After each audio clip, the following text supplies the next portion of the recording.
Hello students, आज हम पढ़ने वाले हैं व्यष्टि अर्थशास्त्र का फर्स्ट चैप्टर जिसका नाम है अर्थशास्त्र एक परिचय। इस चैप्टर के अंदर हम डिस्कस करेंगे अर्थशास्त्र की परिभाषा, अर्थशास्त्र के प्रकार, आर्थिक समस्याएं, अर्थव्यवस्था और अर्थव्यवस्था के प्रकार और समस्याएं। तो चलिए स्टार्ट करते हैं चैप्टर। फर्स्ट क्वेश्चन जो हमारा सबसे पहले आता है, अर्थशास्त्र होता क्या है। तो बेसिकली अर्थशास्त्र आपने पढ़ा होगा पहले ही कि अर्थशास्त्र हमारा दो शब्दों से मिलकर बनता है, अर्थ प्लस शास्त्र, जहाँ पर अर्थ का मतलब होता है धन और शास्त्र का मतलब होता है नियम, ज्ञान या नॉलेज। तो इसलिए कुल मिलाकर के जो हम बोल सकते हैं कि अर्थशास्त्र क्या होता है, सिंपल सी भाषा में, कि अर्थशास्त्र धन का विज्ञान होता है। यानी धन को कैसे खर्च करा जाए, कैसे उसका उपयोग किया जाए ताकि उपभोक्ता को अधिकतम संतुष्टि मिल सके और उत्पादक को अधिकतम लाभ मिल सके। बट हमारे जो सिलेबस के अंदर अर्थशास्त्र की डेफिनेशन दी गई है वो कुछ इस तरह से है। अर्थशास्त्र से अभिप्राय आर्थिक मुद्दों के अध्ययन से है। आर्थिक का मतलब यहाँ पर होता है पैसा। अर्थशास्त्र के अंदर अर्थ वर्ड का जो शब्द मतलब होता है वो पैसे से मतलब होता है। तो यहाँ पर भी आर्थिक मुद्दों का मतलब है वो सभी मुद्दे जो पैसे से रिलेट करते हो। इसके अलावा अर्थशास्त्र एक विज्ञान है। अर्थशास्त्र एक विज्ञान होता है जो मानव व्यवहार का अध्ययन, उसकी आवश्यकताओं एवं उपलब्ध संसाधनों, जो भी मानव की आवश्यकताएं होती हैं, जो उसकी ज़रूरतें होती हैं, उनकी ज़रूरतों और जो संसाधन उस मानव के पास में उपलब्ध है। संसाधन मतलब वो सारी चीज़ें जिनसे वो अपनी आवश्यकताओं को संतुष्ट कर सकता है। वो उसकी भूमि भी हो सकती है, उसके पैसे भी हो सकते हैं, उसकी मेहनत हो सकती है या और कोई और चीज़। उन उपलब्ध संसाधनों के वैकल्पिक प्रयोग के मध्य संबंध का अध्ययन करता है या कराता है। इसी को हम क्या बोलते हैं, अर्थशास्त्र बोलते हैं। क्लियर है।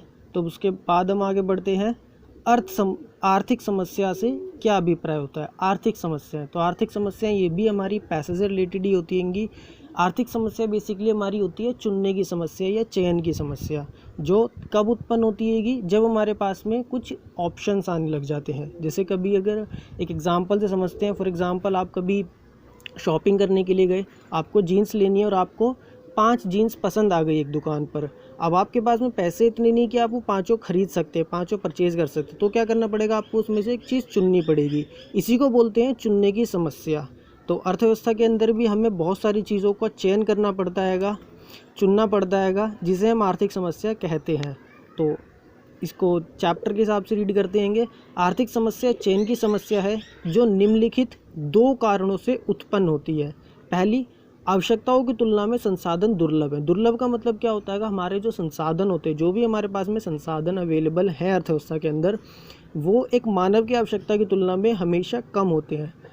किसी भी मानव की जो आवश्यकताएं होती हैं वो अनलिमिटेड होती हैं, असीमित होती हैं। बहुत सारी ज़रूरतें होती हैं, जितने उसके पास में संसाधन है। अगर आप भी हो तो आपकी भी ज़रूरतें बहुत ज़्यादा होंगी, जिसके मुकाबले आपके पास में संसाधन बहुत ही कम होंगे, जिनको आप पूरा नहीं कर सकते।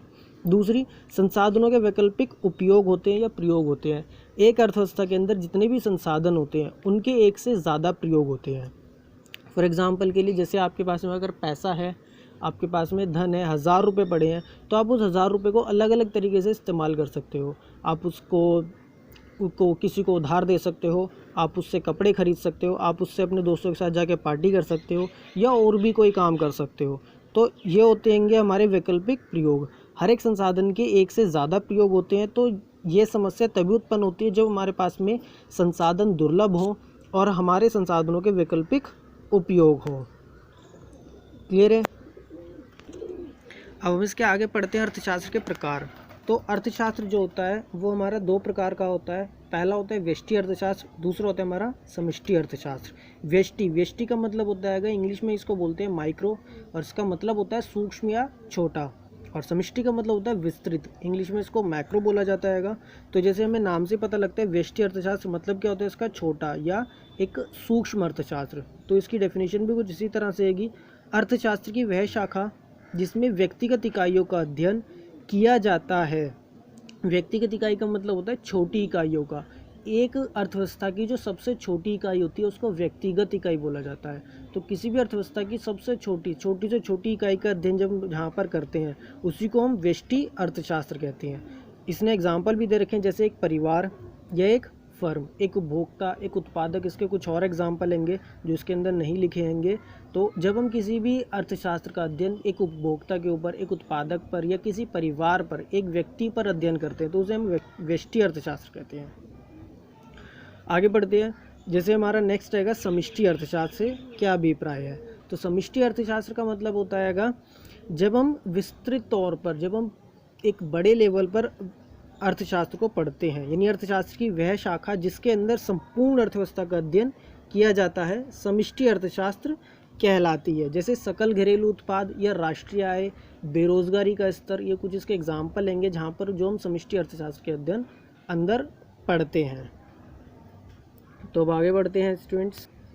इसके बाद जो हमारा नेक्स्ट टॉपिक है वो है हमारा अर्थव्यवस्था से क्या अभिप्राय होता है या अर्थव्यवस्था क्या होती है।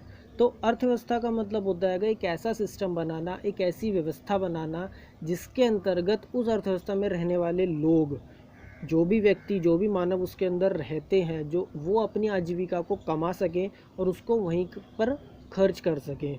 तो अर्थव्यवस्था एक व्यवस्था है। यह अर्थव्यवस्था उस व्यवस्था को कहते हैं जिसके द्वारा एक क्षेत्र के लोग अपनी आजीविका कमाते हैं या अपनी आजीविका को अर्जित करते हैं।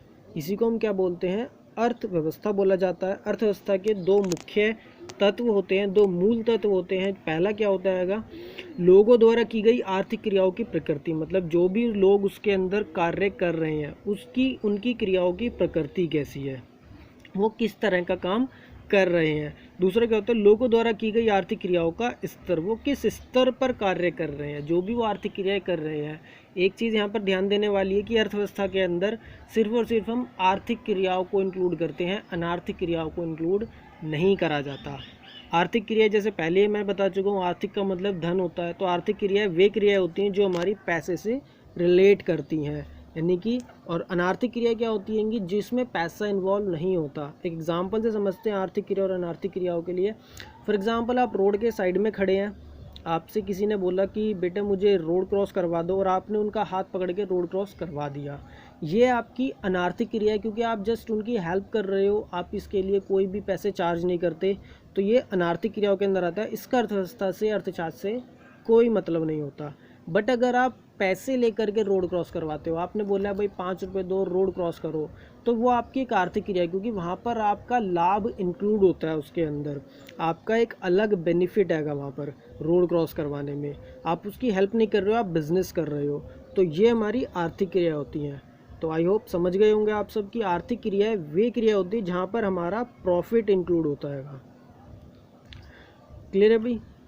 तो अब आगे बढ़ते हैं। उसके बाद में नेक्स्ट टॉपिक जो हमारा है, अर्थव्यवस्थाओं के प्रकार। तो बेसिकली हमारी जो अर्थव्यवस्था होती हैं वो 3 प्रकार की होती हैंगी। पहली हमारी पूंजीवादी अर्थव्यवस्था होती है, दूसरी हमारी समाजवादी अर्थव्यवस्था होती है, और तीसरी होती है हमारी मिश्रित अर्थव्यवस्था। तो पूंजीवादी अर्थव्यवस्था सबसे पहले पढ़ते हैं, पूंजीवादी या बाजार अर्थव्यवस्था। तो ये वे अर्थव्यवस्था होती हैं जहाँ पर आर्थिक क्रियाओं पर बाजार की शक्तियों का नियंत्रण होता है। मतलब क्या होता है इस चीज़ का, यहाँ पर जितनी भी अर्थव्यवस्था के अंदर आर्थिक क्रियाएं होती है, मतलब वस्तुओं का उत्पादन और उनका उपभोग, उनका क्रय विक्रय, सब चीज़ें जो होती हैंगी वो सारी की सारी चीज़ें बाज़ार के अंदर तय होती हैं कि किन वस्तुओं का उत्पादन किया जाएगा, कैसे किया जाएगा, या किस वस्तु को कितने प्राइस पर बेचा जाएगा, कितनों के लिए बनाया जाएगा, या कौन उसको खरीदेंगे। ये सब चीज़ें बाज़ार तय करता हैगा। वहाँ पर सरकार का कोई इस चीज़ के अंदर कोई भूमिका नहीं होती। वो सिर्फ अपना टैक्स लेती है और अपने जो भी उसके बाहर के, उस अर्थव्यवस्था से बाहर के जो कार्य होते हैं सिर्फ उनको करती है। बाकी सब काम बाज़ार खुद देखता हैगा। सरकार उसमें बाज़ार के किसी भी काम में इंटरफेयर नहीं करती है। नेक्स्ट जो होती है वो हमारी समाजवादी अर्थव्यवस्था होती है। अभी समाजवादी अर्थव्यवस्था क्या होती है ये पढ़ते हैं। तो समाजवादी अर्थव्यवस्था वे अर्थव्यवस्था है जहां आर्थिक क्रियाओं पर सरकार का नियंत्रण होता है। मतलब ये वो क्रियाएं होती हैं जहां पर आर्थिक क्रियाएं जो होती हैं वो सारी की सारी सरकार के अंडर होती हैं। बिल्कुल पूंजीवादी अर्थव्यवस्था का अपोजिट होता है। यहाँ पर सब चीज़ें सरकार तय करती है। मतलब किन वस्तुओं का उत्पादन किया जाएगा, कैसे किया जाएगा, कितना किया जाएगा, या किसके लिए, किस उपभोक्ता वर्ग के लिए वो वस्तुएं बनाई जाएंगी, ये सब चीज़ें सरकार तय करती है। यहाँ पर बाज़ार के हाथ में कुछ भी नहीं होता। बाज़ार एक सेकेंडरी की तरह से उसकी सिर्फ हेल्पर के तौर पर काम करता हैगा। सरकार के निर्देशों का भी पालन उसको करना पड़ता हैगा। अपनी मर्ज़ी से बाज़ार या जो प्राइवेट सेक्टर होता हैगा वो कोई भी काम नहीं कर सकता। थर्ड जो होती है वो हमारी मिश्रित अर्थव्यवस्था होती है। मिश्रित अर्थव्यवस्था क्या होती है? पूंजीवादी अर्थव्यवस्था और समाजवादी अर्थव्यवस्था, इन दोनों को मिला करके एक नई अर्थव्यवस्था जो मिश्रित अर्थव्यवस्था कहलाती है वो बनती है। ये वे अर्थव्यवस्थाएं होती हैं जहाँ पर आर्थिक क्रियाओं पर बाजार शक्तियों का तो नियंत्रण होता है, बट वहाँ पर परंतु वे सरकार द्वारा नियंत्रित या नियमित की जाती हैं। मतलब वहाँ पर बाजार की शक्तियाँ तो काम करती हैं, बट उनके ऊपर सरकार का नियंत्रण भी होता है। सिर्फ और सिर्फ बाज़ार पर किसी भी वस्तु की मांग या पूर्ति को या उसकी कीमत को नहीं छोड़ा जाता। वहाँ पर सरकार ज़रूर अपना इंटरफेयर करती है। मतलब हर एक वस्तु के उत्पादन से लेकर उसके उपभोग तक जो भी क्रियाएं होती हैं वहाँ पर सरकार अपनी जो भी दखल अंदाजी होती है वो करती है। जो भी उसको ज़रूरी लगती है वो काम करती है सरकार, पब्लिक वेलफेयर में या सामाजिक कल्याण की वजह से वो कार्य करती है। और भारत जैसे देश के अंदर मिश्रित अर्थव्यवस्थाएं पाई जाती है, जबकि चाइना या चीन जो इसको बोलते हैं उसमें समाजवादी अर्थव्यवस्था पाई जाती है। और पूंजीवादी अर्थव्यवस्था के जो सबसे बड़े उदाहरण है वो है यूएसए यानी अमेरिका, इंग्लैंड, फ्रांस, जर्मनी। इन देशों में जो यूरोपियन कंट्रीज़ है, जो अमेरिकन कंट्रीज़ हैं, इनके अंदर ज़्यादातर पूंजीवादी अर्थव्यवस्था पाई जाती है। इसके बाद में जो हमारा लास्ट टॉपिक बचता है वो होता है हमारा एक अर्थव्यवस्था की केंद्रीय समस्याएं। अब देखिए केंद्रीय समस्याएं होती क्या है। केंद्रीय समस्याओं का मतलब होता है कि एक अर्थव्यवस्था के अंदर कौन कौन सी समस्याएं या कोई भी उत्पादक क्षेत्र जो होता है उसके सामने कौन सी समस्याएं आती हैं, उसको किन परेशानियों का सामना करना पड़ता है। तो कोई भी अर्थव्यवस्था हो, चाहे वो पूंजीवादी हो, समाजवादी हो या मिश्रित हो, कोई भी तरह की अर्थव्यवस्था हो, चाहे वो कितना भी विकसित देश हो या कोई भी अविकसित देश हो, उसके सामने ये परेशानी आती है, ये समस्या उत्पन्न होती हैं और उसको निवारण यहाँ पर ढूंढना पड़ता है। तो ये समस्या पढ़ लेते हैं पहले, ये होती क्या है। तो केंद्रीय समस्याएं जो होती हैं वो हमारी बेसिकली 3 तरह की होती हैं। हर एक अर्थव्यवस्था के अंदर 3 प्रकार की केंद्रीय समस्याएं पाई जाती हैं। पहली क्या होती है? क्या उत्पादन किया जाए। क्या उत्पादन किया जाए, यहाँ पर क्या का मतलब होता है वस्तुएं, मतलब कि किस तरह की वस्तुएं उत्पादित की जाएं। तो इसके हमेशा 2 पहलू होते हैं। मतलब ये जो समस्या होती है 2 प्रकार की होती हैगी। फर्स्ट तो होता है इसके अंदर किन वस्तुओं का उत्पादन किया जाए। किन वस्तुओं से मतलब होता है वस्तु अर्थव्यवस्था के अंदर 2 प्रकार की होती हैं। एक होती है हमारी उपभोक्ता वस्तुएं, दूसरी होती है हमारी पूंजीगत वस्तुएं। क्लियर है भाई? उपभोक्ता वस्तुएं और पूंजीगत वस्तुएं। अब उपभोक्ता वस्तुएं क्या होती हैं? उपभोक्ता वस्तुएं वे वस्तुएं होती हैं जिनका उपभोग किया जाना संभव होता है। मतलब वे वस्तुएं जो उपभोग के इस्तेमाल में आती हैं, जो उपभोग करने के लिए उपयोग की जाती है, जिन वस्तुओं का उपभोग होता है उन्हें हम उपभोक्ता वस्तुएं कहते हैं। फॉर एग्जाम्पल के लिए कपड़े किस काम आते हैं भाई? हम पहनते हैं, हम उनका उपयोग करते हैं, तो वो उपभोक्ता वस्तु है। ब्रेड है, दूध है, दही है, ये सब क्या होती है? हमारी उपभोक्ता वस्तु है, क्योंकि इन सब वस्तुओं का उपभोग किया जाता है। उसके बाद में नेक्स्ट होती है हमारी पूंजीगत वस्तुएं। तो पूंजीगत वस्तुएं वे होती हैं जो उत्पादन कार्य में सहायक होती है। मतलब किसी भी नई वस्तु का निर्माण करने में, किसी भी नई वस्तु का उत्पादन करने में काम आती हैं, उन सब वस्तुओं को हम पूंजीगत वस्तुएं कहती हैं। फॉर एग्जांपल के लिए ट्रैक्टर किस काम आता है भाई? खेती करने में काम आता है, या फिर माल को इधर से उधर लेकर के जाने में काम आता है। वो दोनों क्या है? हमारी एक नए काम को, खेती है, जैसे खेती के अंदर हम क्या करते हैं? उत्पादन करते हैं, तो ट्रैक्टर वहाँ पर हमें उत्पादन क्रिया में मदद करता है। मशीनें होती हैं, मशीनें क्या काम करती हैं? जो दूसरा हम किसी वस्तु का उत्पादन करते हैं उसके अंदर हेल्प करती हैं। तो मशीनें हो गई, ट्रैक्टर हो गए, इन वस्तुओं को हम क्या बोलते हैं? पूंजीगत वस्तु।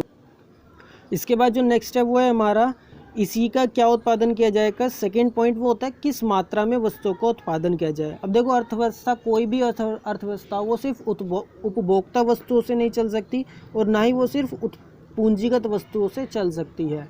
एक अर्थव्यवस्था के अंदर हमें दोनों प्रकार की वस्तुओं का उत्पादन करना होता है, उपभोक्ता वस्तुओं का भी और पूंजीगत वस्तुओं का भी। अर्थव्यवस्था में दोनों प्रकार की वस्तुओं का उत्पादन अनिवार्य होता है, हमें करना ही करना होता है। अब उत्पादक को यह देखना होता है कि वो किस तरह की वस्तुओं का उत्पादन करे, मतलब पूंजीगत का करे या उपभोक्ता का करे, और कितनी मात्रा में करे। मतलब अगर वो पूंजीगत का करता है तो कितना उत्पादन करे, उपभोक्ता का करता है तब कितना उत्पादन करे, और अगर दोनों का ही करता है तो वो कितना उत्पादन करे। फॉर एग्जांपल के लिए जैसे महिंद्रा कंपनी है, अब महिंद्रा कंपनी पूंजीगत वस्तु भी बनाती है और उपभोक्ता वस्तु भी बनाती है। आप सबको पता होगा महिंद्रा के जैसे ट्रैक्टर आते हैं वो पूंजीगत वस्तुएं होती हैं, और महिंद्रा कंपनी के कपड़े भी आते हैं तो वो क्या होती है, हमारी उपभोक्ता वस्तु होती है। अब वो किन वस्तुओं का उत्पादन करे और किस मात्रा में करे, ये उसके सामने समस्या उत्पन्न होती है। क्लियर है। आगे बढ़ते हैं। जो सेकंड पॉइंट है वो होता है हमारा कैसे उत्पादन किया जाए। कैसे उत्पादन किया जाए का मतलब होता है यहाँ पर हम उत्पादन की तकनीक के बारे में सोचते हैं कि भाई हमें उत्पादन की कौन सी तकनीक का उपयोग करना चाहिए। हर एक अर्थव्यवस्था के अंदर उत्पादन की दो ही तकनीकें होती हैं। उत्पादन की दो तकनीक होती हैं, एक तो श्रम प्रधान तकनीक तथा हमारी होती है पूंजी प्रधान तकनीक। श्रम प्रधान तकनीक और पूंजी प्रधान तकनीक में फ़र्क क्या होता है? श्रम प्रधान तकनीक का जो उपयोग होता है, का जो अर्थ होता है वो होता है पूंजी की तुलना में श्रम का अधिक उपयोग करना। मतलब ऐसी तकनीक का इस्तेमाल करना जहाँ पर हमारा पैसा तो कम लगे बट हमारी मेहनत ज़्यादा लगे। मतलब कि मशीनों का इस्तेमाल कम से कम करना, हाथों से काम करना। जैसे पहले ज़माने में हम हाथों से कपड़े बनाते थे या रस्सियाँ बुनते थे या और भी बहुत सारे जो काम थे वो हम हाथों से द्वारा ही करते थे, तो वो हमारी श्रम प्रधान तकनीक होती थी। आजकल क्या हो गया, हर जगह मशीनें आ गई हैं, हम मशीनों का इस्तेमाल करते हैं उत्पादन क्रिया में, इसे हम बोलते हैं पूंजी प्रधान तकनीक। जैसे पूंजी प्रधान तकनीक का अर्थ होता है पूंजी को अधिक महत्व देना। यहाँ पर पूंजी का मतलब पैसे से आएगा, मशीनों से आएगा। तो जब हम पूंजी को, मशीनों को ज़्यादा प्रायोरिटी देते हैं, ज़्यादा महत्व देते हैं श्रम के मुकाबले, जिसको बोलते हैं आजकल हम नॉर्मल लैंग्वेज में कंप्यूटर सिस्टम, कि सब काम कंप्यूटर से या मशीनों से होने लगाएगा। तो जब सारे काम इन मशीनों से होने लगते हैं, इसी तकनीक को हम पूंजी प्रधान तकनीक कहते हैं। तो उत्पादक के सामने ये भी समस्या आती है भाई वो किस तरह की तकनीक का इस्तेमाल करे, पूंजी प्रधान का या श्रम प्रधान का। थर्ड और लास्ट जो समस्या होती है वो होती है किसके लिए उत्पादन किया जाए। किसके लिए का मतलब होता है हमारा उपभोक्ता जो वर्ग है, उपभोक्ता जो है, जो हमारा ग्राहक है, वो किस वर्ग का होगा, मतलब वो किस स्तर का होना चाहिए।